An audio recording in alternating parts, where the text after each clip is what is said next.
Hi, today we're going to go over some important information about your chickens in the winter.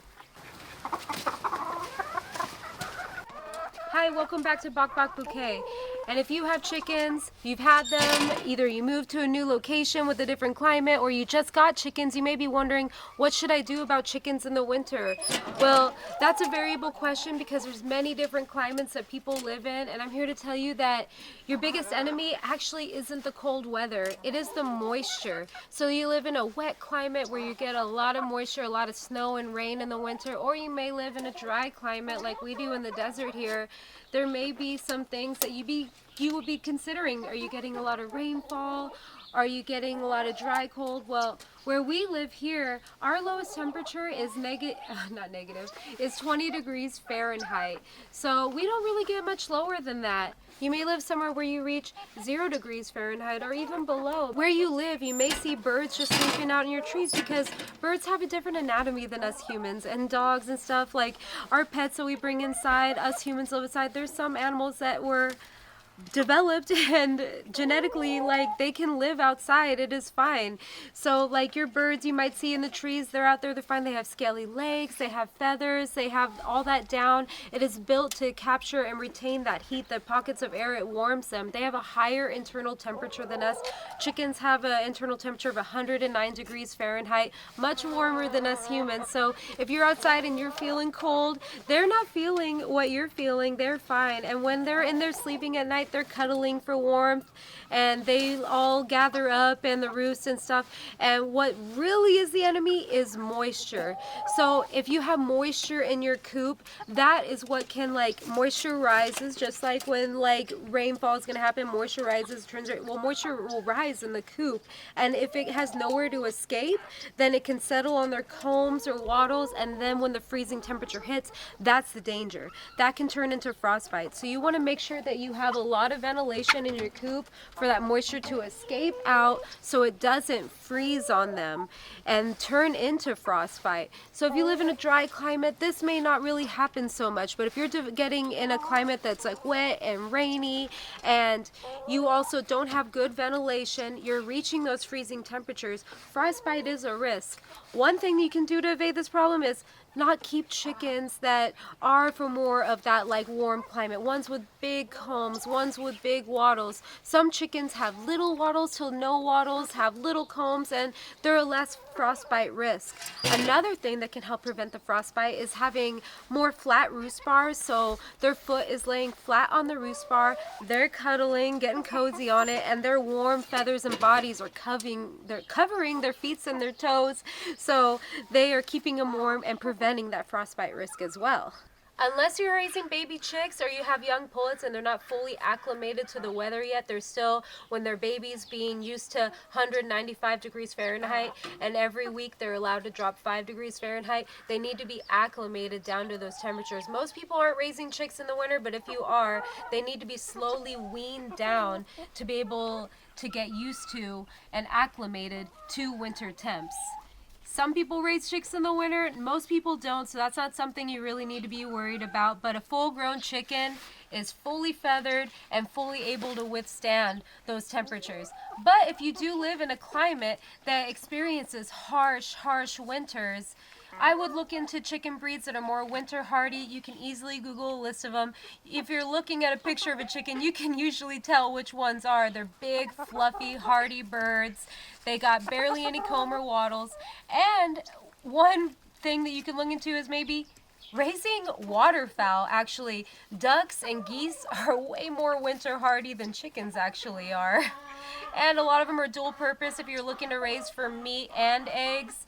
And they're easily brooding, able to have ducklings and chicks, and they're a little bit more of a better homestead like kind of animal actually than chickens.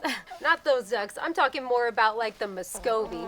They lay a lot of eggs, they're really good broodies, and they're a good dual-purpose breed. They're very self-sustainable, always having ducklings. They raise them themselves. They're good for eggs, and they're good for meat, and they're very winter hardy. If you're living in those upper areas in North America, and you experience those cold, harsh winters, maybe you look into something like that.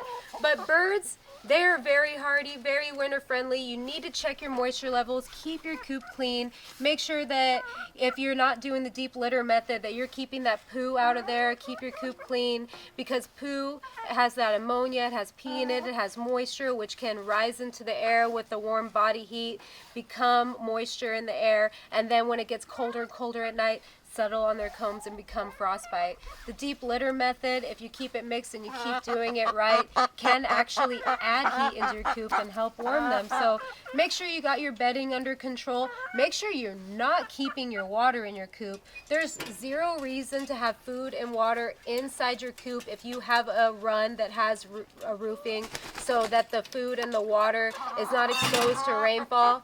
You do not need to actually keep in the main hen house food and water. If you keep water in your hen house in the winter, you're going to have a moisture problem, because open water being in a room, just think about if you have like an open bathtub and you're showering in your bathroom, that moisture is in the air. If you have water out, there's going to be moisture in the air, and that can become a frostbite problem. If you have food in your coop, you're going to have a rodent problem. You do not want to have rodents and stuff coming into your coop. So you won't have an issue with rodents or frostbite if you just keep your food and water in the run. They do not need to drink or eat at night whatsoever. They'll wake up in the morning and then they can partake in their favorite activities, eating and drinking water. And getting pets. Yeah. She usually likes it. My tushy. Yeah. Okay. People think that ducks migrate in the winter because it's cold, and that's actually not true. The reason that they migrate in the winter is because of their food source. So a lot of them eat off the ground, so if the ground is frozen over and there's a bunch of snow, they don't have their food source, so they fly to where they have a food source. But they actually can withstand those winter temperatures just fine. So if they are getting fed by you and they associate your property as home, then there's no reason for them to leave. That's why domesticated ducks stay where you are. Odd ducks never fly anywhere because they're being fed here. They got their shelter, their water, their food.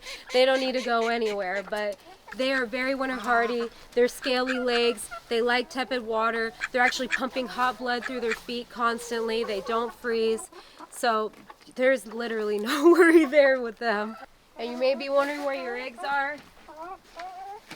We ain't got none right now today. Nobody laid an egg today, and that's not because of anything. They're still on their same food and diet, but a lot of chickens molt this time of year, and you may feel sad for them. It's colder, and a lot of them are losing their feathers and growing it back when they're molting. All of their resources are going to growing those new feathers, not laying eggs, and the only way to really get eggs in the winter, because of the less daylight hours, they use that daylight energy to ovulate and make new eggs.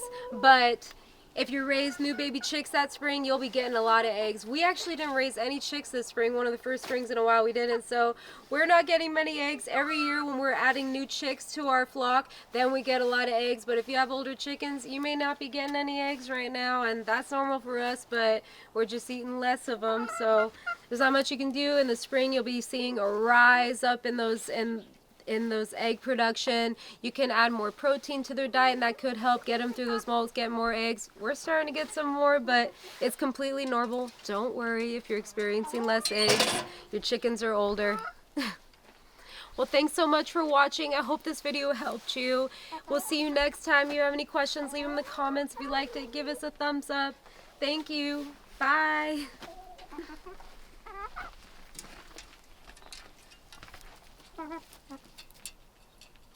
Freckles!